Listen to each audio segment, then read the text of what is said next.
Kabul airport हमलों के बाद अमेरिकी फौज ने भी किए जवाबी वार, हदफ को पूरा करने का किया दावा। जैश ए मोहम्मद की तालिबान के साथ मुलाकात की खबरों के बीच भारत ने भी बढ़ाई मुल्क के अंदर चौकसी।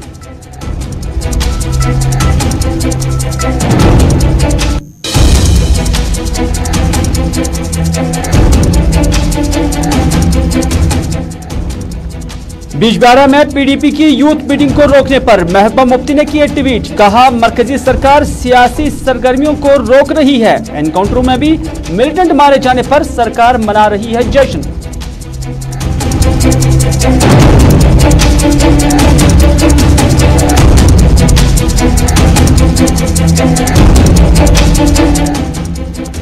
और जम्मू व कश्मीर में कोविड के बढ़ते मामलात पर इंतजामिया खामोश, अस्पतालों और बाजारों में भी एसओपीज की उड़ाई जा रही हैं धज्जियां।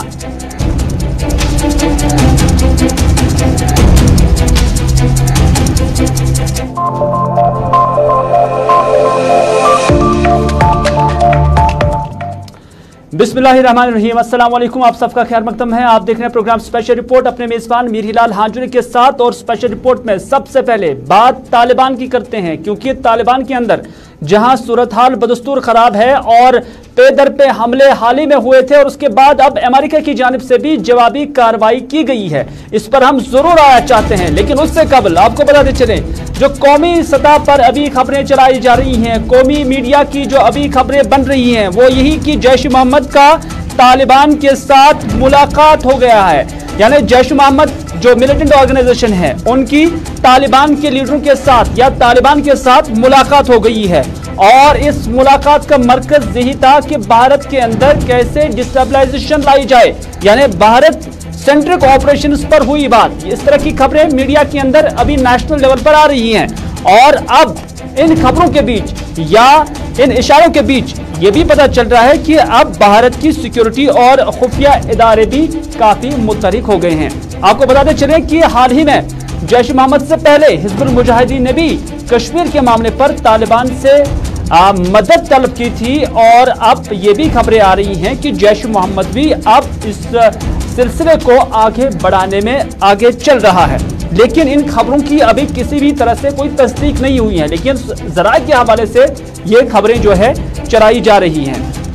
आपको बताते चले कि काफी वक्त से जो तनाव अफगानिस्तान के अंदर बना हुआ है और खासतौर पर जब से तालिबान वहां विराजमान हुआ, तब से ही ये सूरत हाल यहाँ पर बन रही है। और किसी ने ये सोचा भी नहीं था कि तालिबान या काबुल के जो एयरपोर्ट है वहां पर इस तरह से पेदर पे हमले हो जाएंगे, जिसमें हमने देखा कि 13 अमेरिकन फौजी के साथ साथ 170 के करीब मारे भी जा चुके हैं।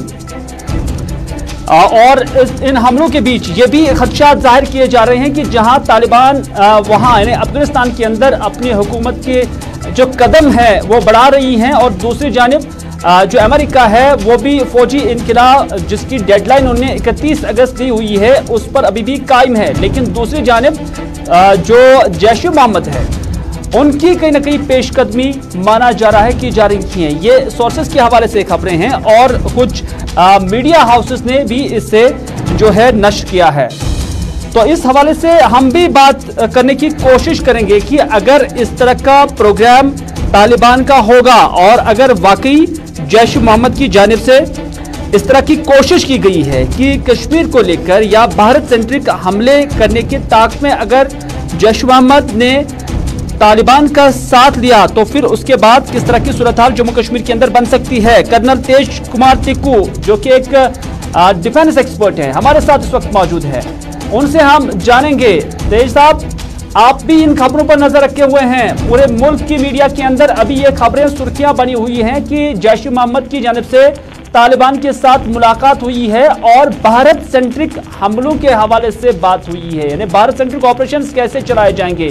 तो उस पर आप क्या कहना चाहेंगे, किस तरह से आप भारत का और जम्मू कश्मीर का फ्यूचर देख रहे हैं इन खबरों के बीच जो आ रही है कि जैश ए मोहम्मद या इससे पहले हिजबुल मुजाहिदीन ने भी मुतालबा किया था तालिबान से कि वो इस पर यानी कश्मीर के मामले पर उनका साथ दें। देखिए, मुझे लगता है कि इस पर हमें ज़्यादा इन खबरों के बाद जब तक यह कंफर्मेशन नहीं आती है पक्की तौर पर, इन पर हम ज़्यादा यकीन नहीं कर सकते हैं। और ऐसा भी हो सकता है कि ये अटकलें लगाई जा रही हैं क्योंकि हिज़्बुल मुजाहिदीन हो या जैश मोहम्मद हो, ये तो हमेशा ही तालिबान का इस्तेमाल करेंगे कश्मीर के लिए, लेकिन क्या तालिबान इनकी मदद करेगा या नहीं करेगा, इसमें बहुत सी राय बन सकती है, अलग अलग राय हो सकती है। क्योंकि तालिबान है, ये बात तो ज़रूर है कि तालिबान को एक इंटरनेशनल टेररिस्ट ग्रुप माना जाता है, लेकिन वो अब सरकार बनाने जा रहे हैं काबुल में, अफगानिस्तान पर हुकूमत करने वाले हैं। और इस वजह से कि एक देश की सरकार ओपनली किसी दूसरी टेररिस्ट ऑर्गेनाइजेशन की मदद करे किसी तीसरे देश में आतंक फैलाने के लिए, तो मुझे लगता है इंटरनेशनल लेवल पर ये तो तालिबान के बरखिलाफ ही चली जाएगी। तो तेज कुमार साहब क्या ये समझा जा सकता है कि अब तालिबान का बिहेवियर भी बदल चुका है और उन पर अब भरोसा भी किया जा सकता है? नहीं, अभी तो पहले दिन है, दीज आर अर्ली टाइम्स, अभी हम कुछ नहीं बोल सकते हैं। लेकिन जो मैंने बताया वो बात भी सच है कि एक देश की सरकार एक टेररिस्ट ऑर्गेनाइजेशन की तीसरे देश में जाकर उनकी मदद करे तो उनके लिए तो बिल्कुल गलत बात है, क्योंकि उन्होंने अगर पूरे विश्व में, पूरे वर्ल्ड में एक इंटरनेशनल कमिटी ऑफ नेशन में रहना है और आगे बढ़ना है, अपने देश की सेवा करनी है, तो वो फिर कैसे ये काम कर सकते हैं। लेकिन इसलिए मैं कह रहा हूँ कि पता नहीं इस न्यूज़ में कितनी सच्चाई है और हमें शायद आगे जाकर देखना पड़ेगा कि ये सच है या झूठ है। जहाँ तक अगर ये सच है तो डेफिनेटली भारत के लिए ये एक खतरे की घंटी है। लेकिन इसमें ये बात भी है कि जैश और हिज़्बुल मुजाहिदीन की मदद करने के लिए कश्मीर के अंदर उनको पाकिस्तानी टेरिटरी से होकर आना पड़ेगा या पाकिस्तान ऑक्युपाइड कश्मीर से होकर आना पड़ेगा, तो लाइन ऑफ कंट्रोल के थ्रू आ जाना इतना आसान नहीं है, क्योंकि वहाँ पर सर्विलेंस काफ़ी है और ट्रूप्स लगे हुए हैं। तो किस हद तक वो वहाँ कामयाब हो सकते हैं, तो मुझे इस न्यूज़ में थोड़ा सा लग रहा है कि शायद ये ठीक नहीं है। लेकिन अगर ठीक है तो फिर डेफिनेटली इंडिया को इसके साथ डील करना पड़ेगा। बिल्कुल, अगर इन खबरों की अभी तस्दीक नहीं हो रही है, लेकिन सरकारी स्तर पर हम कल से ही देख रहे हैं कि ये खबरें मुल्क की मीडिया में चल रहे हैं, लेकिन सरकारी स्तर पर इनकी तरदीद भी नहीं हो रही है, सरकार इनको डिनाई भी नहीं कर रही है।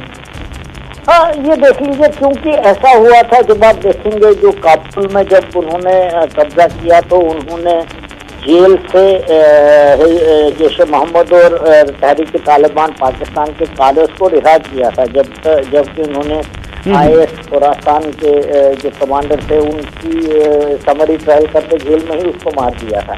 तो ये बात भी सच है कि उन्होंने जैश और TTP के कादर्स को छोड़ दिया। और साथ में एक और बात जुड़ी हुई है कि तालिबान ने खुद कहा है कि पाकिस्तान हमारा दूसरा घर है।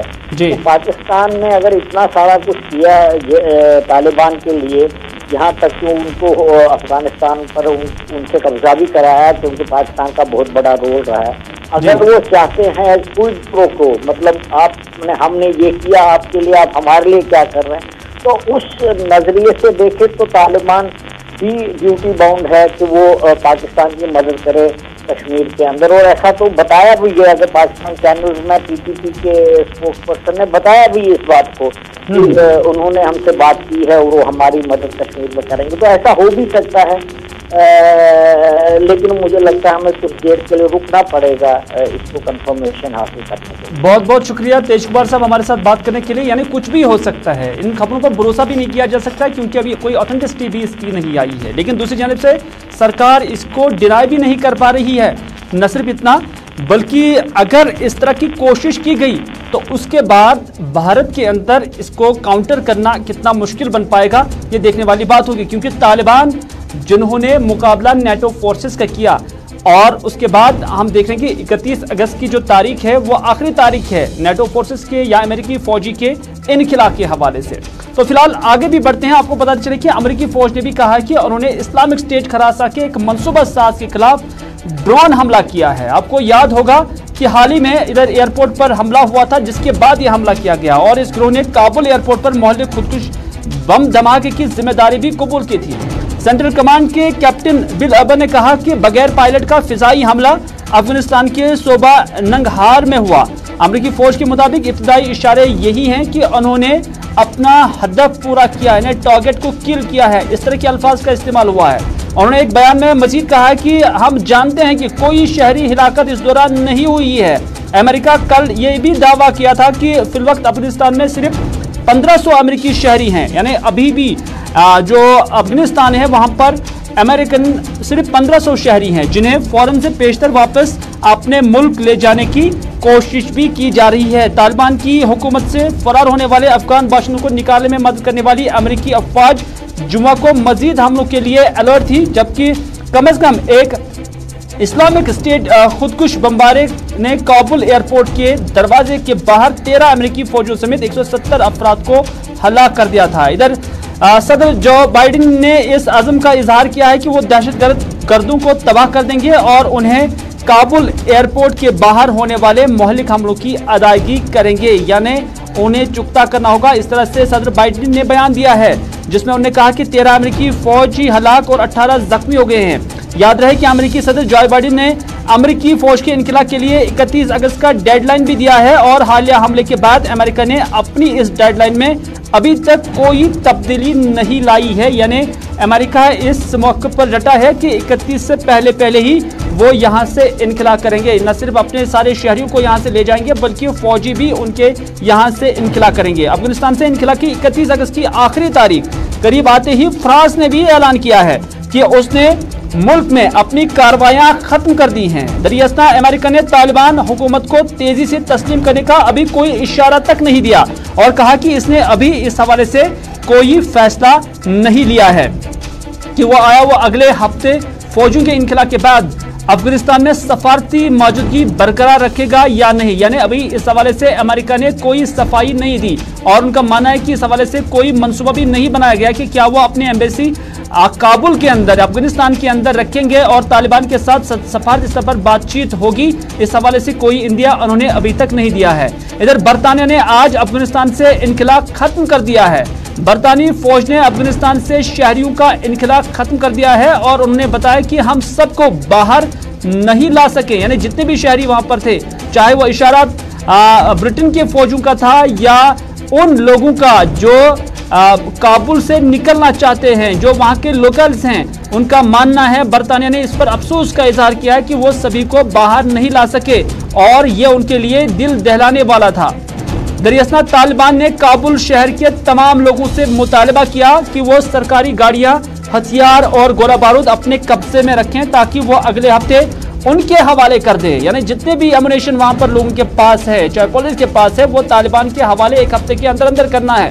तालिबान ने मजीद कहा कि जो लोग ऐसा करने में नाकाम रहेंगे उन्हें कानूनी कार्रवाई का सामना करना पड़ेगा। काबुल में यूएस एम्बेसी ने एक बार फिर अपने शहरियों को मशवरा दिया है कि वो सिक्योरिटी वजूहात की बिना पर काबुल एयरपोर्ट के आसपास के दरवाजों के करीब ना जाएं।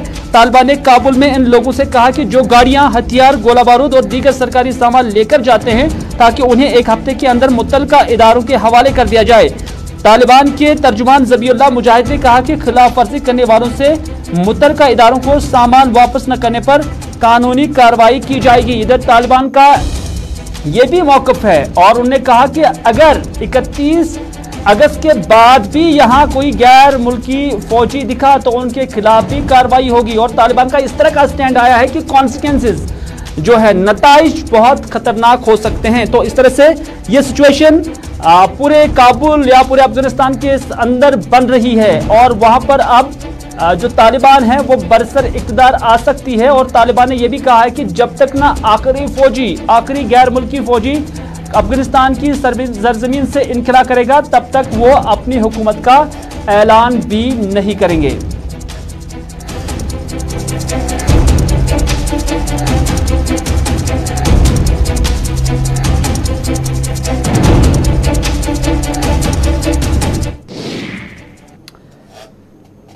चलिए नाज़रीन, आप देख रहे हैं स्पेशल रिपोर्ट, और स्पेशल रिपोर्ट में अब बात करते हैं लद्दाख की, कारगिल और लेह की। और आपको याद ही होगा कि आज वहां पर बंद की कॉल दी गई थी और इस बंद का असर वहां पर खासा देखा जा रहा है, क्योंकि यह बंद MOS होम जो कि यहां लद्दाख आए हुए थे, नित्यानंद राय जिसका नाम है, उन्होंने एपेक्स बॉडी के लीडरान और कारगिल डेमोक्रेटिक अलायंस के मेंबरान के साथ बात की, गुप्तशनीद हुई और इस बातचीत के दौरान आइंदा की स्ट्रेटजी को लेकर भी बात हुई है।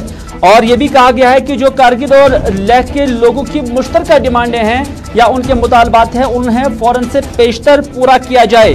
और यह भी कहा गया है कि जो कमेटी है उस पर बहुत जल्द वो अपनी कार्रवाई करनी चाहिए। हम आपको सीधे ले चलते हैं लेह, जहां पर हमारे नुमाइंदे इसहाक, मोहम्मद इसहाक इस वक्त हमारे साथ है। इसहाक, आपका खैर मकदम है। जानना चाहेंगे कि ये कमेटी जो आज लद्दाख और एपेक्स बॉडी जो कारगिल और लद्दाख की है उनके साथ मुलाकात हुई है और उसके बाद वहां पर उन्होंने अपनी राय उनके सामने रखी है। MOS होम के साथ भी वो मिले हैं, तो क्या कुछ वहां से निकलकर सामने आया? क्योंकि आज बंद का असर वहां पर देखा जा रहा है, चाहे कारगिल हो या लेह हो, दोनों जगहों पर आज असर जो है इसका देखने को मिला। आपको बता दें, जिस तरह से कल से लगातार बहुत बड़ा पॉलिटिकल डेवलपमेंट लद्दाख में देखने को मिला, खासकर जब नित्यानंद राय ने अलग अलग तरीके से स्टेक होल्डर्स को बुलाया। इसके फौरन बाद एपेक्स बॉडी लेह और कारगिल डेमोक्रेटिक अलायंस ने प्रेस कॉन्फ्रेंस करके लोगों को आगाही दी और आज के दिन को पूरा बंद कॉल दिया आज के दिन के हवाले से। तो बंद कॉल जो है भरपूर बरकरार रहेगा, लेकिन उसके फौरन बाद जिस तरह से एपेक्स बॉडी की चीफ कौतुक सिवा ने प्रेस कॉन्फ्रेंस के जरिए बताया कि जो ही बंद कॉल दिया उसके बाद रात को अमित शाह होम मिनिस्टर खुद की तरफ से उनको कॉल आके आश्वासन और यकीन दहानी दिया कि वहां पे जिस तरह से लेह में नित्यानंद राय MOS होम है उनके सरबराही में उनके साथ ज्वाइंटली एपेक्स और कारगिल डेमोक्रेटिक अलायंस का मुलाकात होगा। तो आज उसी के तरफ से एपेक्स बॉडी लेह और कारगिल डेमोक्रेटिक अलायंस का मीटिंग हुआ और मीटिंग में बाज़ाबिता खासकर लद्दाख के इश्यूज को लेके उन्होंने बातचीत किया है। और अब जो है ये तय हुआ कि आने वाले वक्त में बहुत जल्द यूनियन होम मिनिस्ट्री की तरफ से लद्दाख के ज्वाइंट डेलीगेशन को जो कमेटी लद्दाख के नाम पे लद्दाख के लिए फ्रेम करना था, जिसका हेड जो है जी किशन पहले दिया था जो होम मिनिस्टर थे, minister of state home affairs थे, और अब जो है नित्यानंद राय जो कि minister of state home affairs है, उनकी क़यादत में जो कमेटी बनेगा लद्दाख के कॉन्टेक्स्ट में लद्दाख के अफेयर्स को संभालने के लिए, वो जल्द से जल्द फ्रेमिंग करने के बाद लेह और कारगिल एपेक्स बॉडी और जो कमेटी है वो जल्द से जल्द दिल्ली बुलावा आ सकते हैं। और फ्रेंडली एक इन्वायरमेंट में और अच्छे इन्वायरमेंट में ये मीटिंग अभी थोड़ी देर पहले मुकम्मल हुआ है। लेकिन जो हड़ताल का कॉल दिया था, बंद का कॉल दिया था, लद्दाख बंद का कॉल एपेक्स और के लिए दिया था, वो आज शाम तक जारी रहेगा। इसहाक, आपसे जानना चाहेंगे, जब MOS होम के साथ लद्दाख और कारगिल और लेह की जो बॉडी है उनकी मीटिंग हुई है, क्या वो मुतमईन नजर आए? और जब वो दिल्ली जाएंगे अब, तो दिल्ली में किन के साथ बात हो सकती है? ये वज़ीर-ए-आज़म साहब के साथ बात हो जाएगी या कि दाखिला वज़ारत के साथ? जी, आपको बता दें आज की मीटिंग के बाद यकीनन काफी मुतमईन जो एपेक्स बॉडी लेह और कारगिल डेमोक्रेटिक अलायंस के जितने भी मेंबर्स थे वो काफी मुतमईन नजर आए। और जब उन्होंने मीडिया से बात की तो मीडिया के सामने भी उन्होंने ये बताया कि जो इश्यूज था उनको उन्होंने MOS होम नित्यानंद राय के सामने उन्होंने रखा है और उन्होंने बहुत अच्छे से सुनने के बाद आश्वासन दिया है कि जल्द से जल्द इन इश्यूज से होल्ड करने के लिए दिल्ली से जो है लद्दाख के कमेटी को, लद्दाख के जो कमेटी बनना है लद्दाख के कॉन्टेक्स्ट में, उनको बुलावा आएगा। और साथ ही जब दिल्ली जाएगा तो यकीनन इस बार माना जा सकता है कि होम मिनिस्टर अमित शाह से मुलाकात कर सकते हैं और जो लद्दाख को लेकर जो इश्यूज हैं, जो डेलिब्रेशंस और डिस्कशन चल रहा है, जिस तरह से अभी लद्दाख का एक डिमांड अहम है, जो 4 पॉइंट पे कंसेंसस बना है कारगिल डेमोक्रेटिक अलायंस और एपेक्स बॉडी ले, उसमें खासकर सबसे पहले लद्दाख को स्टेटहुड की मांग कर रहे हैं और दूसरी जो अहम पॉइंट है 6 शेड्यूल के तरफ से कॉन्स्टिट्यूशनल सेफगार्ड लद्दाख को दिया जाए और तीसरी जो अहम इनके पॉइंट है जो अनएम्प्लॉयमेंट इश्यूज हैं उसको गौर किया जाए और साथ ही साथ रिक्रूटमेंट जो पॉलिसी है वो जल्द से जल्द फ्रेम करके 1 महीने के अंदर रिक्रूटमेंट किया जाए। तो इन पॉइंट्स को लेके, जिनमें से अहम पॉइंट लद्दाख को स्टेटहुड के, ये पॉइंट्स लेके बहुत जल्द अब दिल्ली से बुलावा आ सकता है और काफी मुतमईन नजर आया है। और उनका मानना है कि जिस तरह से होम मिनिस्ट्री की हो या MOS होम हो, उनकी तरफ से पॉजिटिव इंटेंशन था। और उन्होंने खदशा जताया कि जो थर्ड जो पार्टी होता है, थर्ड पर्सन होता है, उनकी वजह से कहीं ना कहीं एपेक्स और KDA को अलग अलग बुलाने और होम मिनिस्ट्री और लद्दाख में दूरी फैलाने में कहीं ना कहीं खदशा जो है वो कोशिश की है। शुक्रिया इसाक, बहुत बहुत शुक्रिया पूरी जानकारी देने के लिए। और पहली बार ऐसा देखा जा रहा है कि कारगिल और लद्दाख के लोग, कारगिल और लेह के लोग, जो कि पहली बार ऐसा लग रहा है कि एक ही प्लेटफॉर्म पे नजर आ रहे हैं और कुछ डिमांड्स उन्होंने मुश्तरका तौर पर रखी हैं। और सबसे बड़ी डिमांड ये है कि लद्दाख को स्टेट का दर्जा दिया जाए और उसके साथ साथ नौकरियों के लिए खुसूसी प्रोविजन और इसके साथ साथ 6th शेड्यूल के हवाले से भी मुतालबा उन्होंने दोहराया है। और ये भी कहा गया है कि जब तक जो पूरे लद्दाख के अंदर जो रिक्रूटमेंट का सिलसिला थम चुका है, उसके लिए स्टेट सब्जेक्ट को फिलहाल जरूरी बनाया जाए और स्टेट सब्जेक्ट पर ही उन्हें जो है नौकरी देनी चाहिए। तो इस तरह की डिमांड्स अभी लद्दाख के अंदर से निकलकर सामने आई हैं। और इसहाक के मुताबिक जो आज वहां पर मीटिंग थी तो उससे यही निकलकर सामने आया कि अब ये बॉडी, एपेक्स बॉडी और इसके साथ साथ कारगिल डेमोक्रेटिक अलायंस के मेंबरान दिल्ली जाएंगे और दाखिला वजीर अमित शाह के साथ उनके साथ मुतालबा और उनके साथ मुलाकात हो सकती है और इस मुलाकात के दौरान ही हतमी फैसला लिया जा सकता है।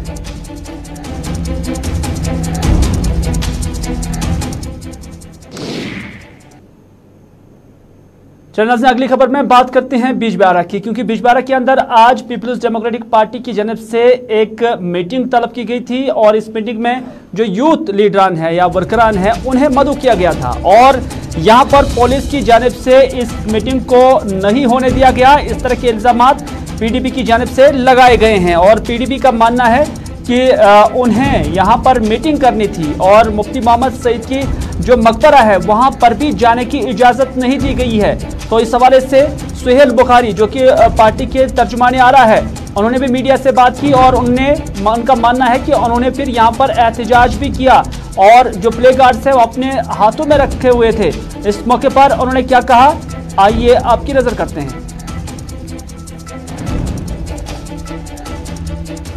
हमारे जो यूथ के जो लोग हैं उनके साथ इंटरेक्शन का प्रोग्राम था, उसी सिलसिले की एक कड़ी थी कि हम अनंतनाग में अपने यूथ के जो लीडरान हैं उनके साथ मिल के बैठ के उनके साथ बात करते और उनकी बातें सुनते और अपनी बात उन तक पहुंचाते। लेकिन यहाँ चूंकि अलाउ नहीं किया गया, आपको पता है कि यके बाद दीगरे कभी एक प्रिटेक्स पे तो कभी दूसरे प्रिटेक्स पे, पर्टिकुलरली पीपल्स डेमोक्रेटिक पार्टी के जो ऐसे इवेंट्स हैं उनको रोकने की कोशिश की जाती है। महबूबा मुफ्ती साहिबा जो हमारी प्रेसिडेंट हैं उन्हें 12 ऐसी रीच आउट से रोका गया। तो उसी सिलसिले की एक कड़ी हमें ये भी आज लगती है कि हम यहाँ बैठ के पुरअमन तरीके से आपस में बात करना चाहते थे। कोविड को बहाना बना के PDP को निशाना बनाया जा रहा है, अदरवाइज हमने उस यानी PDP की जानिब से जो कोशिश की जा रही है उन्हें रोका जा रहा है। इस तरह सुहेल बुखारी ने कहा, PDP के तर्जुमाने आ रहा। और इसी मामले को लेकर महबूबा मुफ्ती ने ट्वीट भी किए, 2-3 ट्वीट किए और ये ट्वीट क्या है हम आपकी नजर कर रहे हैं। महबूबा मुफ्ती ने कहा कि PDP नौजवानों को बिजबिहारा में मीटिंग करने से रोका जा रहा है। मुफ्ती मोहम्मद सईद के मकबरे के दरवाजों को खाददार तार से भी बंद कर दिया गया था। क्या पुलिस बता सकती है कि PDP को यूथ को क्यों तंग किया जा रहा है? इस तरह का पहला ट्वीट था महबूबा मुफ्ती का। दूसरा ट्वीट, PDP यूथ को जनूबी कश्मीर में मीटिंग से रोकते हुए मरकजी हुकूमत की वो पॉलिसी वाज़ेह हो जाती है जो किसी नतीजा खैर सियासी एंगेजमेंट की इजाजत नहीं देती है। महबूबा मुफ्ती ने यह भी कहा कि मरकजी हुकूमत अमन बात पर तुली हुई होनी चाहिए कि वो कश्मीरियों को तशद्दुद के मुजरिम से तशबीह देना चाहती है। मरकजी हुकूमत यानी तीसरा उसका ट्वीट, मरकजी हुकूमत के लिए एनकाउंटर जिसमें मिलिटेंटों को मारा जा रहा है बाइस जश्न है, यह महबूबा मुफ्ती की जानिब से ट्वीट में कहा गया है। लेकिन PDP तशद्दुद और खून रेजी को वकार में यकीन नहीं रखती है। हम पुरअमन और सियासी तर्ज पर लड़ेंगे। सियासी सरगर्मियों को रोककर मरकजी सरकार कश्मीरी नौजवानों को तबाही की तरफ धकेल रही है। इस तरह का रिएक्शन मल्टीपल ट्वीट्स में यानी मुख्तलिफ ट्वीट्स में महबूबा मुफ्ती ने यहां पर किया है।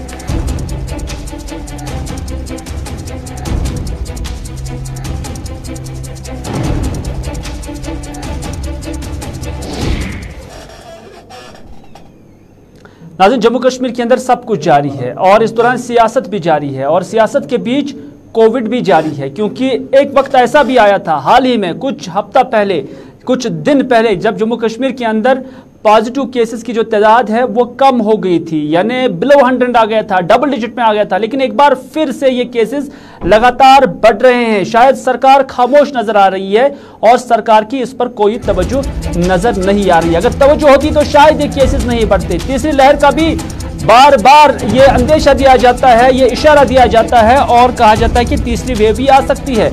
और इस तीसरी वेव से पहले अरेंजमेंट्स किस तरह किए गए हैं, किस तरह की प्रिपेयर्डनेस की गई है, ये जानने के लिए हम चलते हैं अपने साथी इरफान फाजिल के पास। इरफान, आपसे जानना चाहेंगे, एक तरफ सरकार खामोश नजर आ रही है, दूसरी जानब केसेस तेजी के साथ बढ़ रहे हैं। चूंकि वक्त कम है, मुख्तसरन आपसे जानना चाहेंगे क्या वजह है कि सरकार मार्केट्स के अंदर नजर नहीं आ रही है, सिर्फ मसाजिद के अंदर ही पाबंदी आयद की जाती है? क्या बाकी मामलात पर सरकार जमीनी स्तर पर कहीं नजर है?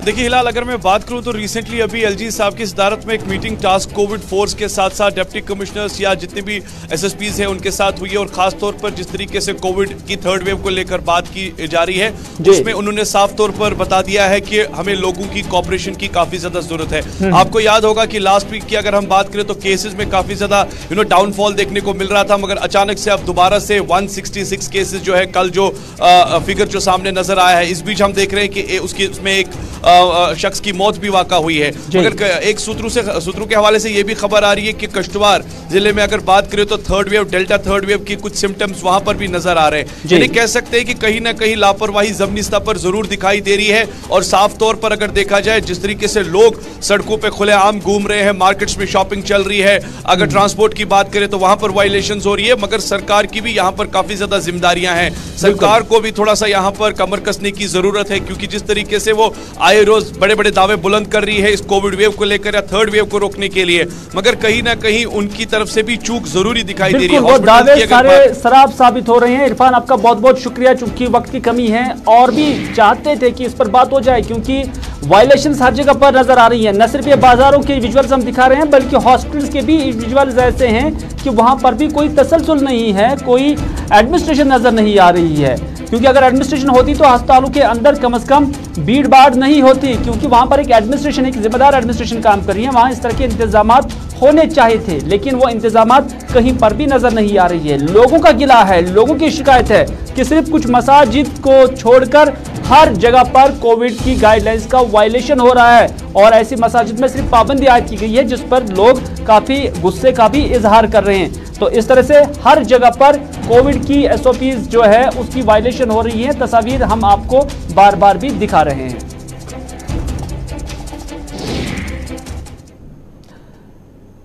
नाज़रीन, आप देख रहे थे प्रोग्राम स्पेशल रिपोर्ट, और स्पेशल रिपोर्ट में रुकते हैं एक तिजारती वक्फे के लिए।